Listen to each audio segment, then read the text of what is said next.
Você sabe que a cultura grega, ela produziu um dano grande à igreja. E há muito da influência da cultura grega hoje no meio da igreja.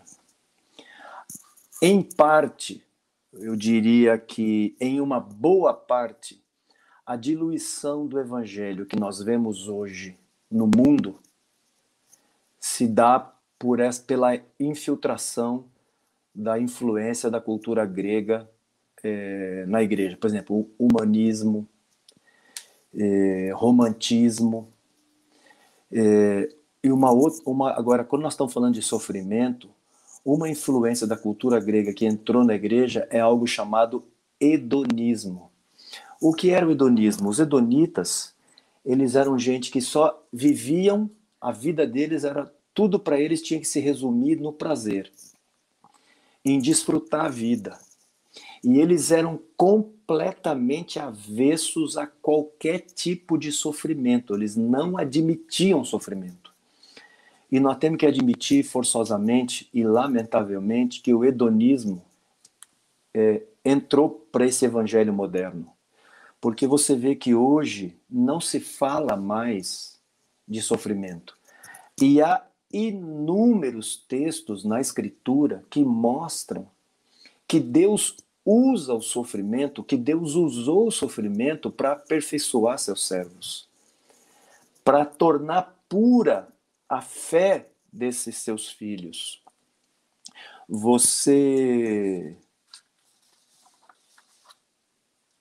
Hebreus, eu vou ler alguns textos aqui apenas. Hebreus 2, versículo 10. Porque convinha que aquele por cuja causa e por quem todas as coisas existem, conduzindo muitos filhos à glória, aperfeiçoasse por meio de sofrimentos o autor da salvação deles. Irmãos, o Verbo eterno feito carne passou por muitas humilhações. O Verbo eterno feito carne passou por sofrimento e precisou ser como homem, feito carne. Ele precisou ser aperfeiçoado por meio de sofrimentos. Capítulo 5, versículo 8.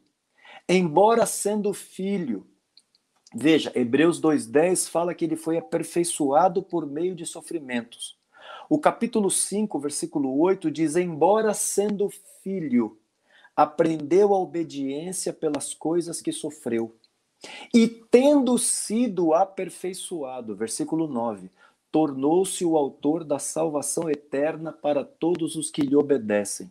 Ou seja, o sofrimento ensina. Foi assim na vida do Verbo eterno, feito carne. Ele aprendeu a obediência. Agora, irmãos, pensa comigo. Se Deus usou o sofrimento para aperfeiçoar o autor da nossa salvação,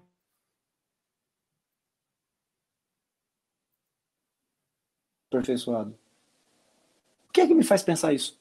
Se não esse evangelho aguado, esse falso evangelho anunciado hoje na igreja, no mundo, não é? Um evangelho que não aceita o sofrimento. Filipenses 1:29, porque vos foi concedida a graça de padecerdes por Cristo e de não somente crerdes nele. E aí nós poderíamos citar outros textos aqui.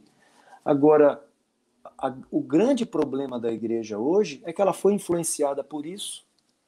O hedonismo está no meio da igreja, ou seja, todo é avesso ao sofrimento. Nós temos que nos sentir bem. Nós temos que estar bem. Eu tenho que curtir o culto, não é? Eu tenho que estar num ambiente. Você já observou os ambientes como estão se transformando os ambientes das igrejas evangélicas? Escurinho, meia luz, fumaça e fumacinha. Parece um ambiente de boate. Ou seja, para quê? Para as pessoas se sentirem bem. Não é? Não, ou seja, não é um lugar. Você imagina que quando Jonathan Edwards, um dos livros dele pecadores nas mãos de um Deus vivo, não é?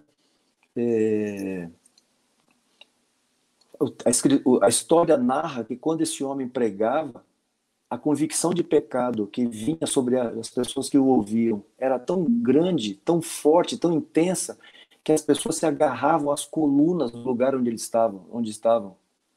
Tal era a convicção de pecado que invadia aquele lugar, porque se pregava um evangelho autêntico. Mas hoje, nós não podemos falar, você não pode falar do inferno. O que falar do inferno? Hoje, você, para tocar na vida de um irmão, você tem que pensar 1 milhão de vezes o que vai, como eu vou dizer, como eu vou falar, que palavras eu vou usar para não ofender, para não magoar.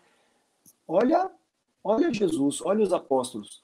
Você vê quando Paulo está falando daqueles que estavam no meio da igreja e que estavam introduzindo um falso evangelho na igreja. Paulo chama de cães. Eu pergunto, tem espaço para fazer isso hoje no meio da igreja? Essa é a situação que nós estamos. O que se chama de evangelho hoje na igreja é um falso evangelho. Não é um evangelho verdadeiro, é um evangelho completamente diluído, não é? Completamente contrário. Hoje, o que reina, o que impera na igreja hoje é emoção, é sentir, não é? Por exemplo, o que era ser cheio do Espírito Santo na época dos apóstolos? Ser cheio do Espírito Santo na época dos apóstolos era ser uma pessoa parecida com Jesus. Tinha a ver com vida prática. Tinha a ver como o cara era como pai, como marido, como filho, como mãe, como esposa.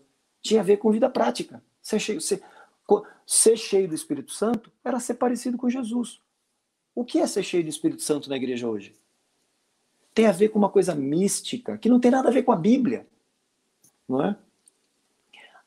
Aquela advertência de Paulo em 1 Coríntios 4:6, não ultrapasse o que está escrito. Não ultrapasse o que está escrito. Não é? Agora tem gente assim, não, ser cheio do Espírito Santo é sentir algum tipo de emoção, algum tipo de arrepio. Ser guiado pelo Espírito Santo é fazer o que o Espírito Santo manda, mesmo o tal Espírito Santo, mesmo que seja uma coisa contrária à Bíblia. Por quê? Porque eu senti que foi assim. Peraí, a Bíblia não é suficiente mais?